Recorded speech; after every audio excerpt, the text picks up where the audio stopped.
Hi, it's Anne. Thank you for stopping by. We have kind of a different sort of multifaceted project we're going to do today.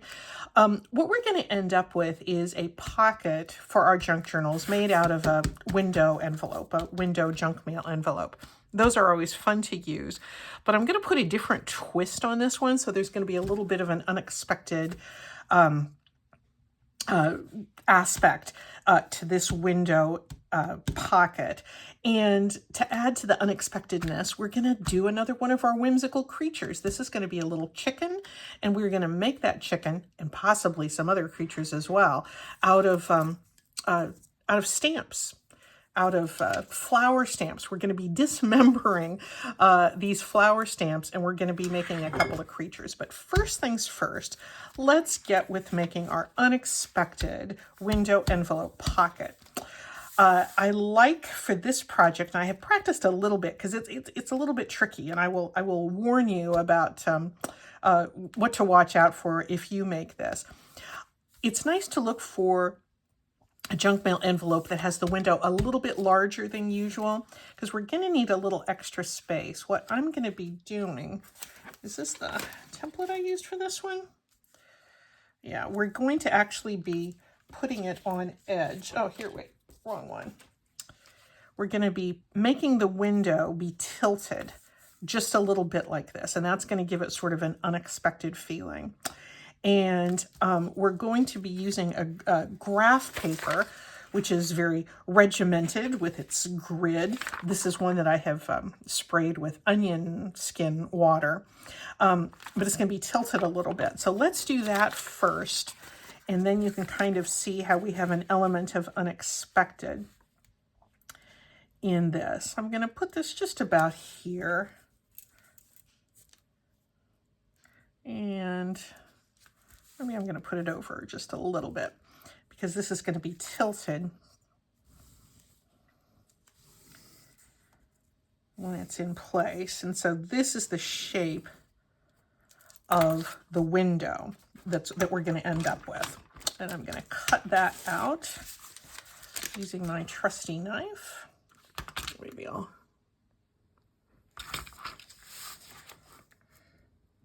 Yeah, this, I've been interested in using this onion dye recently. I usually do coffee, but it's kind of fun to end up with sort of a yellowish look, which is what I get from the onion solution. I just save several onions. I couldn't even tell you how many onions were. The onions were not sacrificed. Just as we used onions for a few days in the kitchen, I saved the papery outsides. And they're going to be in a couple of projects here on this channel. But you save those papery skins and boil them in just a little bit of water for 15-20 minutes. Let it cool, and you have a really nice paper dye. Depending on the kind of onion or the how many you use, you know, your dye can range from sort of an orangey to sort of a yellowy thing. And this was a nice kind of a grungy yellow that I thought might be nice for this particular project. It's a nice, I love coffee dye paper. I will never stray from my love of coffee dyed paper, but it's kind of nice to have a little variety in that. Come in, I get this a little bit closer.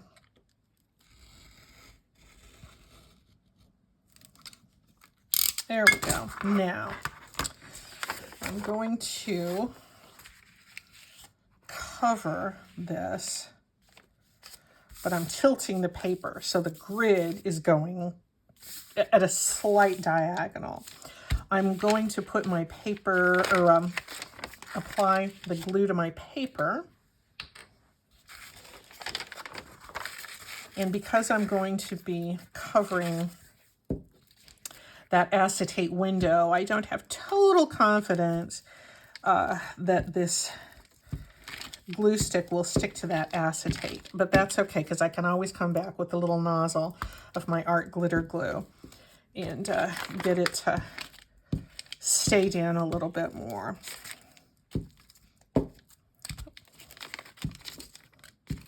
All right, here we go.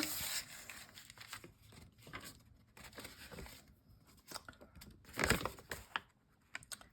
wanted this tilted. I'm almost at that corner, but I am covering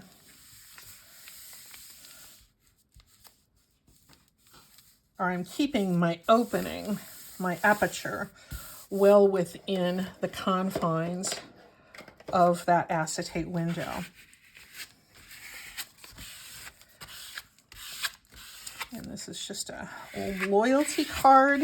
It is, you know, when you use a glue stick, the glue stick does get clumpy. And it can have to do with the humidity in your environment as well. But it very much helps the whole project and helps the paper to adhere to its substrate better if you use something to smush it all down. Smush being the technical terminology. There we go. Now, where we can kind of get a little confused here is remembering what are the straight sides of the pocket. So what we need to remember is that the edges of the envelope are going to be the edges of the pocket. We don't recut those. So that's going to be clear in a minute. I'm going to cut off the top so we have an actual pocket there.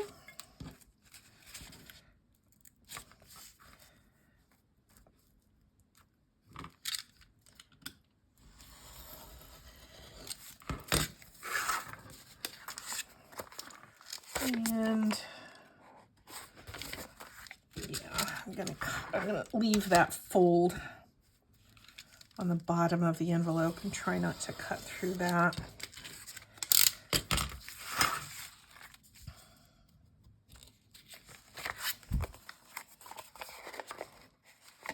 So you can see this is how the pocket's going to be. Now this is somewhat, yeah, this is 6 inches wide. This is wider than I would usually put in an envelope, but wider than I would usually put for a pocket in a junk journal. But I think I might leave it wide. I'm not certain, though, which journal I'm going to put it in. You know what? I'm going to go ahead and cut it down. I'll use this edge here. It's going to be parallel to the original edge, and that's what we want. So we're still going to come up with a nice rectangular journal, or rectangular pocket. And there we go.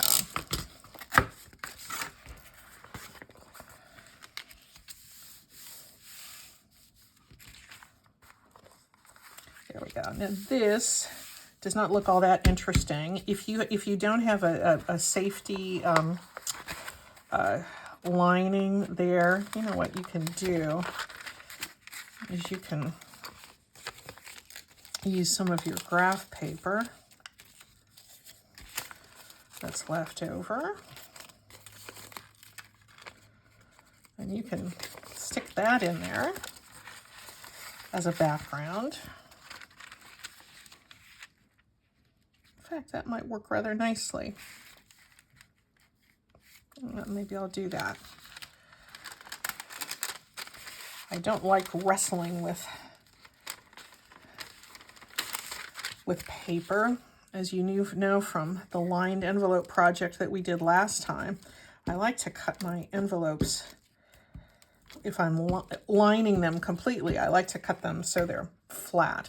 But in this case, I do want it to remain being a pocket. So let me just kind of tuck this under here, just so we're covering up that safety paper. Although I like this, I like the safety paper showing, but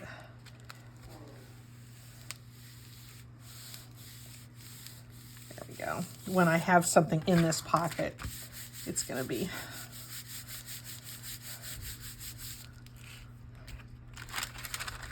the focal point there.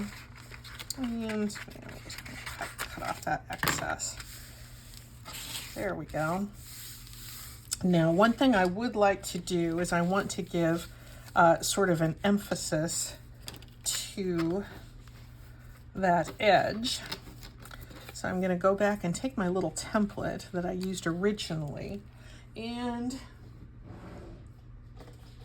I'm going to get out one of my brushes, and we're just going to do some blending around that opening.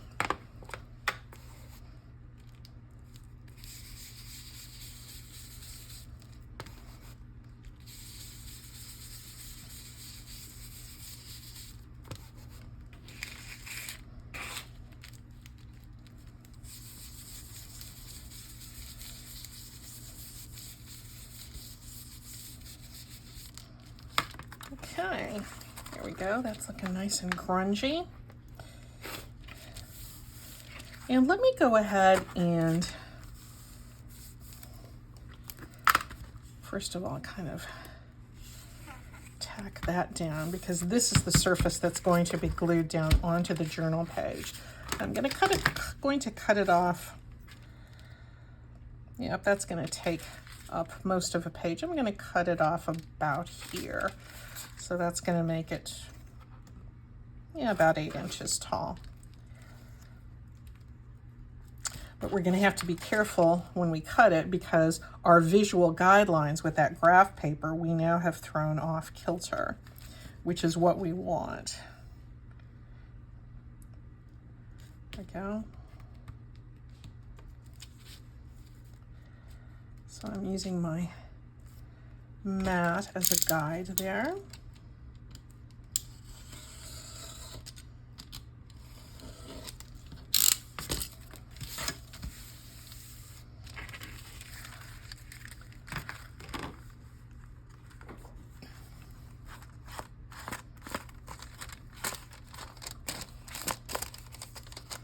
Okay, this is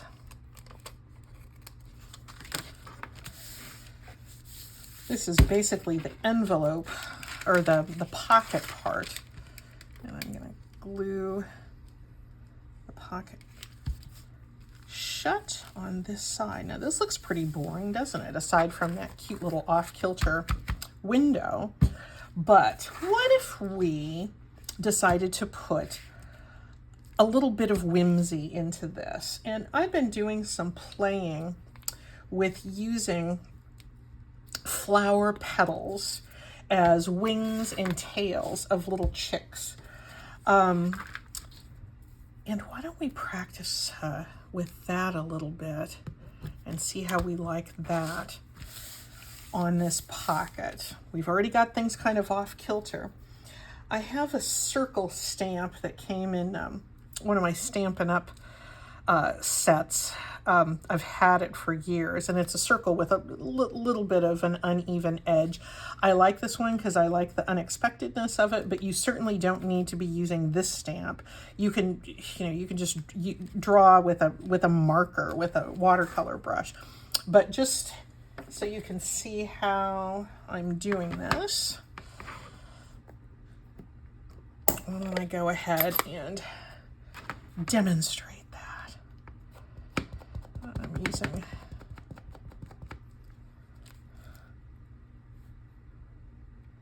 put it about there.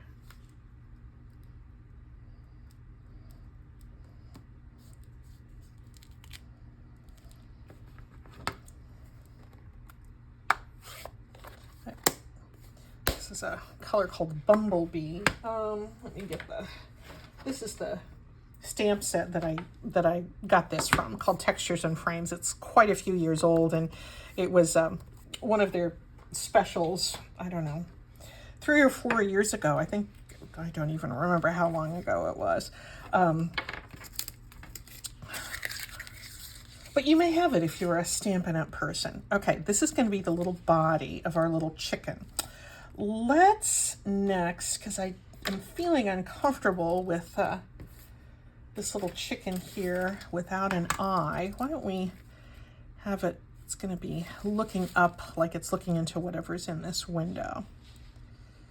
We're going to just give it a little eye there with a pen. And let's give it a little beak here.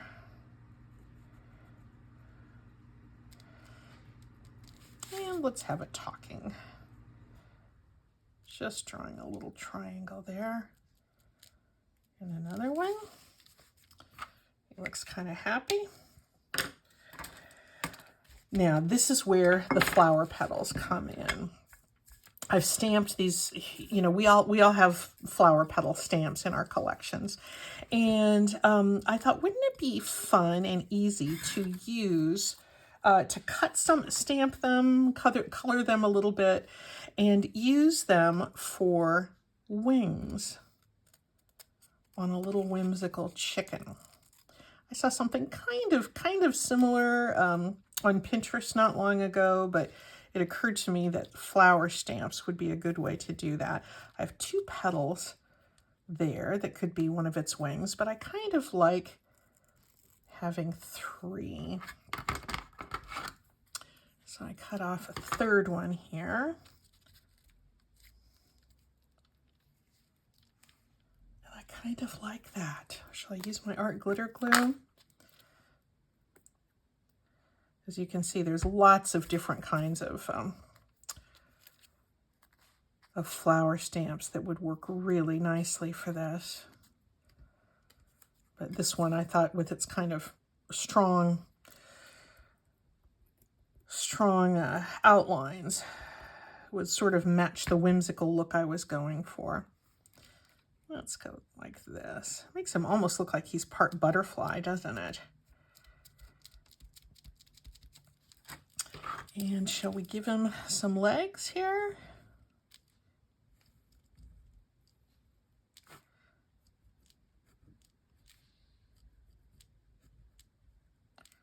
There we go. There's our little whimsical chicken. Oh, maybe he needs a tail. You think he needs a little bit of a tail? Let's cut off one more of these petals.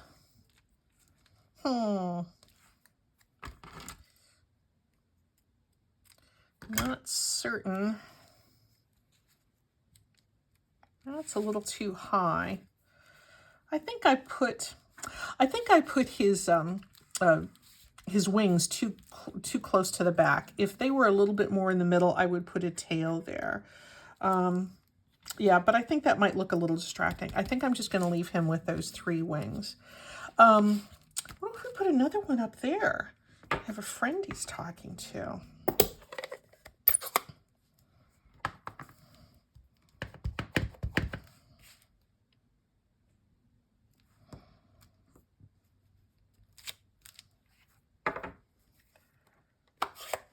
There we go. And let's have this one. Let's maybe give him 2 eyes. He's looking down this way. And give him a little beak. This is just a ordinary marker. Fine tip. There we go. And maybe this one.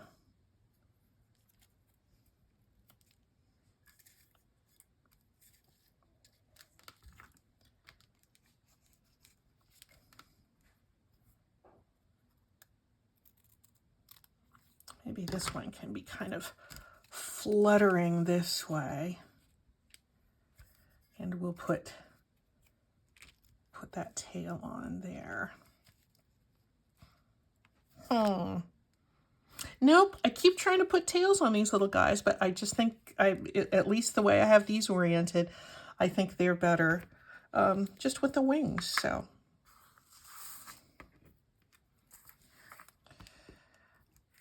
a glue stick on this one, and a glue stick on this one.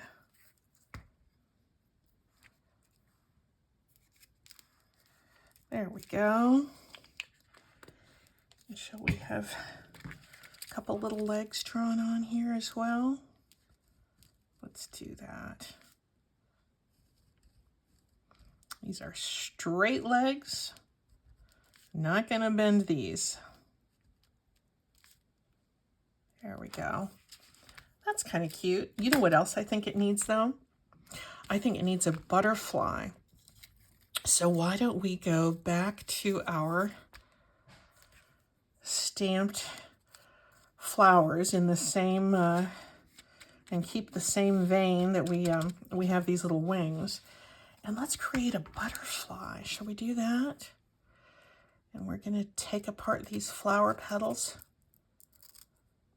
for that same purpose.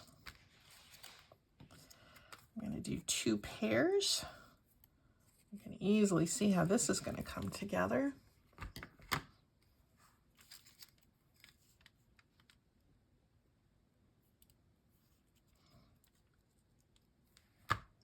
Yeah, I think that looks pretty cute.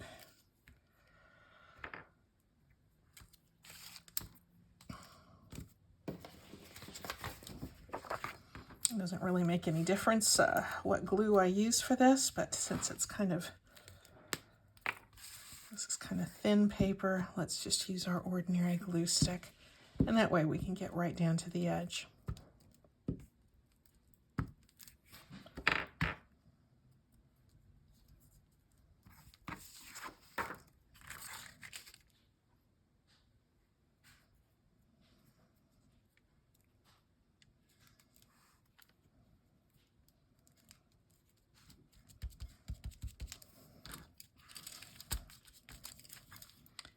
And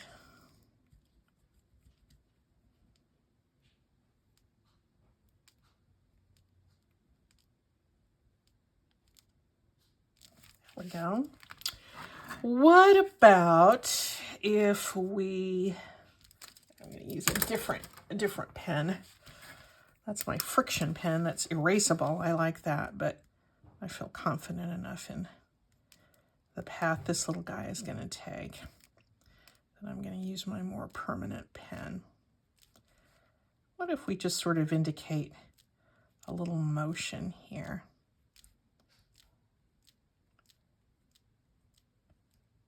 There we go. And looks a little plain there. I wonder if I should put give them a little grass to stand on. I have this grass stamp that Art Stamps from Seattle. I don't know. I got it at the thrift store.